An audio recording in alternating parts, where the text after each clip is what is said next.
Good morning. This is Sandy. Hi. Hi, Jay. I'm a Webby. I like to go on with all the internet sites. And what are some of your favorite sources, both right and left, that you Boy. want? I do check about 25 different sources in the morning. It's a lot of culling and sifting of material. I get up at 11 o'clock at night to do about 7 hours of prep for a 4-hour show.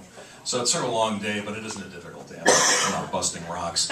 I would point you to Lucienne.com. Great site because it is just a laundry list of conservative stories that have been culled from different sources and put on one site. So if you can check one site as a conservative, you only have that time, it's Lucianne, I believe, Lucienne.com. And that's just a great laundry list. There aren't a bunch of ads and a bunch of nonsense that are going to slow your computer down either. You can really whip through it pretty fast. I checked the Wall Street Journal, which more and more is the only paper that really covers anything in a conservative manner, other than the Washington Times, so I make it a point to check those two. But it's Washington Post, it's ABC News, I check Drudge and some of the links off of Drudge, CBS News, I check what the major news outlets are doing. I also check Huffington Post. That's maybe the one that I just look at daily. Yeah, it's largely entertainment news anyway. I used to try to sift through the Daily Kos, but that's just, their site is a nightmare, which is great. If they ever cleaned it up and made it look presentable, maybe they'd have more of an influence or an impact. But all those, Journal Sentinel, of course, the Madison newspapers, of course, that check out what they're doing. So multiple sources. But if you're a conservative who wants to go to one clearinghouse and just see what's going around the country every day, and they do focus a lot on Wisconsin as well, it is Lucienne.com. I have some background in healthcare, and I have a question about Paul Ryan's Medicare and healthcare issues.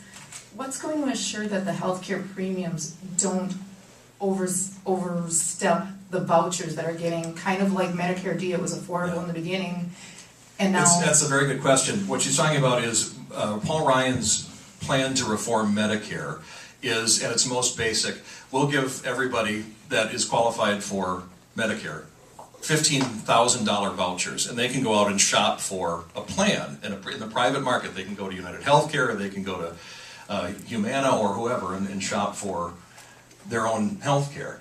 And they can buy a plan that for $10,000 and keep the other $5,000, or they can buy a plan for $15,000. They can buy a plan for $25,000, but then they got to come up with the other $10,000. That's sort of a free market fix to Medicare. And your question, Jill, is what assures that these plans don't go over $15,000?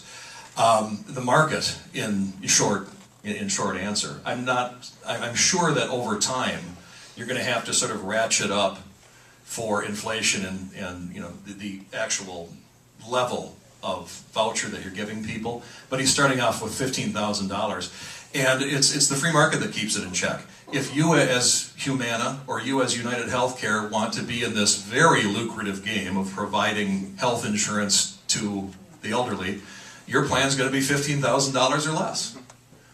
That's really what is going to keep it in check as much as anything, because that is a pretty lucrative plum out there. For the insurance companies, or at least should be. Can you explain exactly what a brokered convention would do? Well, some are calling it a contested convention, some are a brokered convention. I don't know the ins and outs of it in detail, but what it essentially is no one gets the 1,144 delegates that they need to really cinch the nomination. 1,144 is exactly half of the delegates that are up for grabs. And if that person gets to 1,144, the thought is they've clinched the nomination. And the delegates on the floor, when the people, there are people behind all these delegation votes. When the delegates get to the convention, they have to, with much consternation and fanfare, they have to stand on the floor and yell and hoot and holler. We've all seen the visuals, if not been there, where you've got the big Hawaii sign, and the contingent from Hawaii is behind the sign. Well, contested convention is nobody gets that 1,144 delegates, so there isn't a clear winner.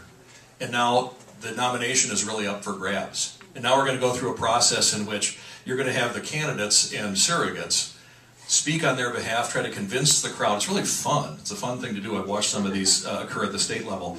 Try to convince the delegates and the people in the room, my guy is the best guy, or I'm the best guy. And then you take a series of votes. And if the first vote, I don't know what the threshold would be, but if the first vote is overwhelming, Mitt Romney gets the nomination, well then it's over. But if the first vote isn't overwhelming, if they don't hit a certain threshold, well, okay, now we're going to take another vote. But what happens is they sort of, as they go along, at least at the state level, I don't know if they'll do this at the national level, you also sort of kick out the last guy. Okay, Ron Paul didn't do well here. He's out. Now we're going to talk about these other three again. And it's a series of votes that are taken. So that's what a contested or a brokered convention is. And just in general, the thought is if the favorite doesn't get that nomination in the first vote, he's screwed.